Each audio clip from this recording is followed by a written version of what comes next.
नमस्कार दोस्तों आप सभी ने देखा होगा 2023 में जब से इजराइल गाजा का वॉर स्टार्ट हुआ उसके बाद भारत में भी कांग्रेस पार्टी जो है गाजा के सपोर्ट में कई बार आवाज उठाते रही है। कुछ समय पहले अगर आपको याद हो पार्लियामेंट में प्रियंका गांधी जी ये बैग लेकर आई थी जिसमें पैलेस्तीन लिखा हुआ था और इसको लेकर काफी डिबेट भी हुआ था। कल क्या हुआ है, सोनिया गांधी जी ने यहां पर ओपन लेटर लिखा है, एक आर्टिकल लिखा है और मोदी सरकार को लेकर सवाल उठाए हैं कि सरकार जिस तरह से चुप है गाजा जेनोसाइड को लेकर, ये भारत के स्टैंड को पूरी तरह से पलट देता है। तो इसको हम थोड़ा सा डिटेल में देखेंगे कि अभी हुआ क्या, यहाँ पर सोनिया गांधी जी ने ये लेटर क्यों लिखा और इसमें क्या क्या चीजें बोली गई हैं, सरकार अपने आप को कैसे डिफेंड कर रही है, वो सब कुछ मैं आपको बताऊंगा। चलिए आगे बढ़ते हैं, लेकिन उससे पहले एक बहुत इंपॉर्टेंट इंफॉर्मेशन। देखिए, सिर्फ आज के लिए ये ऑफर वैलिड है स्टडी आईक्यू पर। अगर आप आज कोई भी यूपीएससी का कोर्स लेते हो जिसकी कीमत कम से कम 20,000 है, तो यहाँ पर आपको अश्योर्ड गिफ्ट दिया जाएगा, जैसे आईफोन, स्मार्ट वॉच, टैबलेट, इस तरह के गिफ्ट्स आपको यहाँ पर मिलेंगे। यहाँ पर आपको यूज करना है कोड अंकित लाइव, लिंक कमेंट सेक्शन में दिया हुआ है। इसके बारे में अगर आपको और जानकारी चाहिए, कोई डाउट है, प्रॉब्लम है, तो ये फोन नंबर है 092400233293, इस पे कॉल कर लीजिएगा, सारे डाउट्स आपके रिजॉल्व हो जाएंगे। चलिए शुरुआत करते हैं। सबसे पहले देखते हैं कि हुआ क्या। देखिए, कल जो है 27 जून को कांग्रेस पार्लियामेंट्री पार्टी की जो चेयरपर्सन है सोनिया गांधी जी, उन्होंने एक बहुत ही स्ट्रांगली वर्डेड ओपिनियन आर्टिकल लिखा, बेसिकली क्रिटिसाइज किया है मोदी गवर्नमेंट को कि जिस तरह का भारत सरकार का रेस्पॉन्स रहा है, गाजा में जो ह्यूमैनिटेरियन क्राइसिस आया है उसको लेकर हम बहुत ज्यादा बोले नहीं हैं। एंड उन्होंने आरोप लगाया सरकार के ऊपर कि पूरी तरह से सरकार साइलेंट है। जिस तरह से जेनोसाइड हुआ गाजा के अंदर, इसको लेकर सरकार को आवाज उठाना चाहिए था। सरकार यहां पर कुछ नहीं कर रही थी, इनफैक्ट इजराइल के सपोर्ट में आ रही थी। ये सब आरोप यहां पर लगाए गए हैं। खैर, पहला क्वेश्चन ये आता है कि सोनिया गांधी जी ने आर्टिकल क्यों लिखा। देखो क्या है ना, 2023 अक्टूबर से, वो 7 अक्टूबर आपको याद होगा, तब से ये चीजें स्टार्ट हुई थी।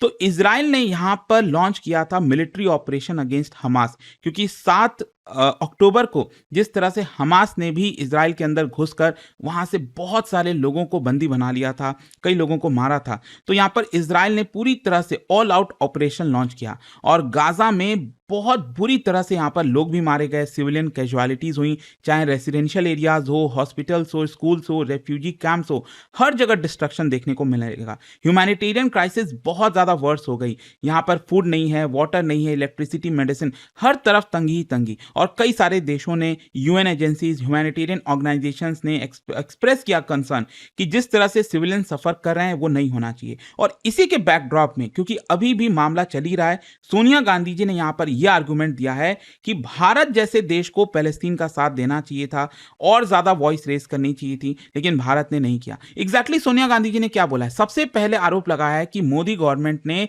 साइलेंस बनाकर रखी है, मतलब भारत ओपनली इजराइल को क्रिटिसाइज नहीं किया। जिस तरह से इजराइल ने मिलिट्री एक्शन लिया, उनका आर्गुमेंट यह है कि भारत ने अपना डिप्लोमेटिक इन्फ्लुएंस जो कर सकता था भारत, वो नहीं इस्तेमाल किया। भारत ने सिविलियन किलिंग्स को कंडेम नहीं किया, मतलब उतना स्ट्रांगली कंडेम नहीं किया। ऑल्दो भारत कर ही रहा था, लेकिन जो स्ट्रांग तरीके से करना चाहिए था वो भारत ने नहीं किया। India has not assume the moral leadership, मतलब भारत जैसे देश हमेशा से मॉरल लीडरशिप के लिए जाने जाते थे, वो भारत ने स्टैंड नहीं लिया है। तो उन्होंने बेसिकली साइलेंस को लेकर सवाल उठाया कि भारत इतना चुप क्यों है। दूसरा, यहां पर जेनोसाइड बोला है।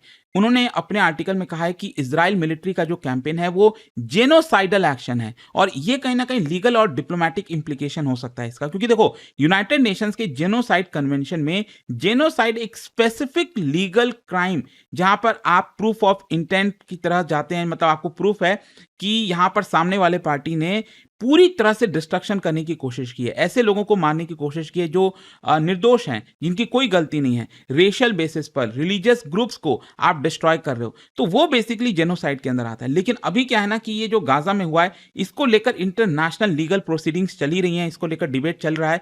आप पूरी तरह से अभी नहीं कह सकते कि क्या वो जेनोसाइड है, नहीं, मतलब मैं लीगल पर्सपेक्टिव से बात कर रहा हूं, हर एक पर्सन का अपना अपना पर्सपेक्टिव हो सकता है। अच्छा, यहां पर भारत जो है हिस्टोरिकली अपनी जो फॉरेन पॉलिसी है उससे डिपार्ट कर गया है, ये आरोप लगाए हैं। उन्होंने कहा है कि भारत की जो ट्रेडिशनल पॉलिसी रही है उसमें हम एंटी कॉलोनियल सॉलिडारिटी, ऑप्रेस्ड जो पीपल हैं दुनिया में कहीं पर भी, उनके सपोर्ट में हम आगे आए हैं। नॉन अलाइनमेंट की हमारी पॉलिसी रही है, स्ट्रैटेजिक ऑटोनॉमी की रही है, पैलेस्तीन का जो सेल्फ डिटर्मिनेशन है उसको हम सपोर्ट करते आए हैं।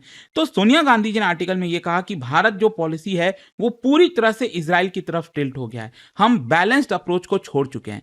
फिर नेक्स्ट उन्होंने आरोप लगाया है कि भारत सफर किया है मॉरली, मतलब India was regarded as voice of global south, हम डीकोलोनाइजेशन के डिफेंडर के तौर पर देखे जाते थे, चैंपियन ऑफ जस्टिस की तरह देखे जाते थे, डेवलपिंग कंट्रीज को लीड करते थे। लेकिन सोनिया गांधी जी का कहना है कि जिस तरह से गाजा के ऊपर हम साइलेंट रहे हैं, भारत की जो क्रेडिबिलिटी है as a nation who speaks about human rights justice, वो कहीं ना कहीं हमारी क्रेडिबिलिटी कमजोर हुई है। फॉर लास्ट में यहां पर सोनिया गांधी जी ने कहा कि India has suffered strategically.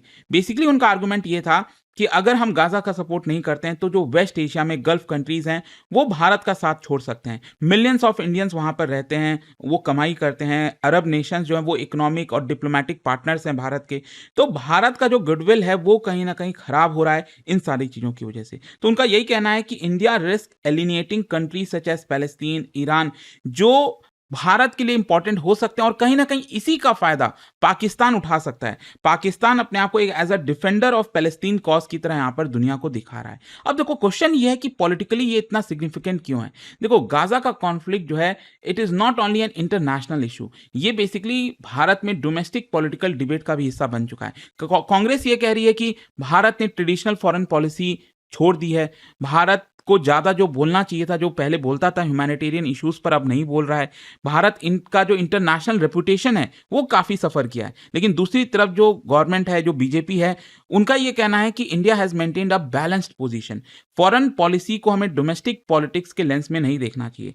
Congress vote bank की पॉलिटिक्स कर रही है, ऐसा बीजेपी का कहना है। कांग्रेस जो है वो हमास ने जो किया उसको ओवरलुक कर रही है। तो बेसिकली सेंट्रल गवर्नमेंट ये कह रही है कि 7 अक्टूबर को जो हमास ने जिस तरह से इस कॉन्फ्लिक्ट को ट्रिगर किया, जिस तरह से ये मामला स्टार्ट हुआ, उसी की वजह से ये सब कुछ हो रहा है। अच्छा, राहुल गांधी जी ने भी इस चीज को सपोर्ट किया है। राहुल गांधी जी ने सोनिया गांधी जी का पोजीशन एंडोर्स किया है और उनका आर्गुमेंट यह है कि India should reclaim it's independent foreign policy. आप देखते ही रहते होंगे कि राहुल गांधी जी बार बार ये भी कहते आए हैं कि जो भी ट्रंप कहते हैं वो मोदी जी मान लेते हैं, ट्रंप की वजह से मोदी जी चुप हैं। तो इस तरह की चीजें आपको देखने को मिलेंगी। अच्छा, भारत का ऑफिशियल पॉलिसी क्या है ये आप समझिए। देखो, भारत का जो ऑफिशियल पोजीशन अगर आप देखोगे वो 4 पिलर्स पर टिका हुआ है। सबसे पहला, कंडेमनेशन ऑफ टेररिज्म। भारत ने स्ट्रांगली कंडेम किया है हमास का जो अटैक था 7 अक्टूबर को, और भारत ने डिमांड किया कि जितने भी होस्टेजेस हैं उसको रिलीज करें, टेररिज्म को खत्म करें।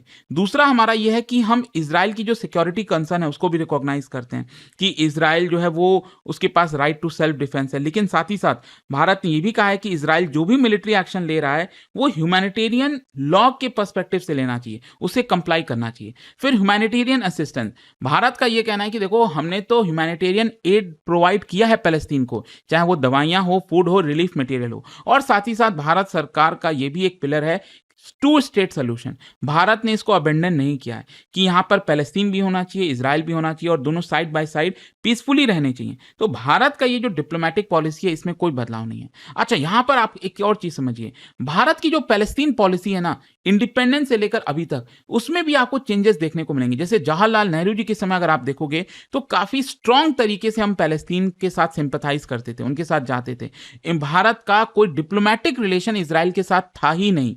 फिर इसके अलावा इंदिरा गांधी जी की अगर हम बात करें तो इंदिरा गांधी जी ने भी पैलेस्तीन के सपोर्ट में काफी स्ट्रांगली कदम रखे, उसको और मजबूत किया। India became one of the strongest supporter of Palestinian cause in Asia.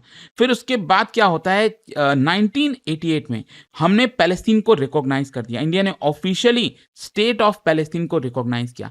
लेकिन इस पॉलिसी में बदलाव आया 1992 में पीवी नरसिम्हा राव जी के समय में। भारत ने अपना फुल डिप्लोमेटिक रिलेशन इजराइल के साथ रखा और इसी से कहीं ना कहीं बैलेंस्ड अप्रोच की शुरुआत होती है। लेकिन क्या हुआ है कि पीएम मोदी जी के समय अगर आप देखोगे तो रिलेशन वैसे पैलेस्तीन के साथ भी है, लेकिन हाँ, यहां पर इजराइल के साथ रिलेशन बहुत तेजी से बूम हुआ है, चाहे डिफेंस हो, इंटेलिजेंस हो, agriculture, cyber security, water management, artificial intelligence, innovation. तो आई होप आप ये जर्नी समझ रहे होगे कि जैसे मान लो अगर ये पैलेस्तीन है और ये इजराइल है, तो इंडिपेंडेंस के पहले हमारा जो झुकाव था वो पैलेस्तीन की तरफ ज्यादा था।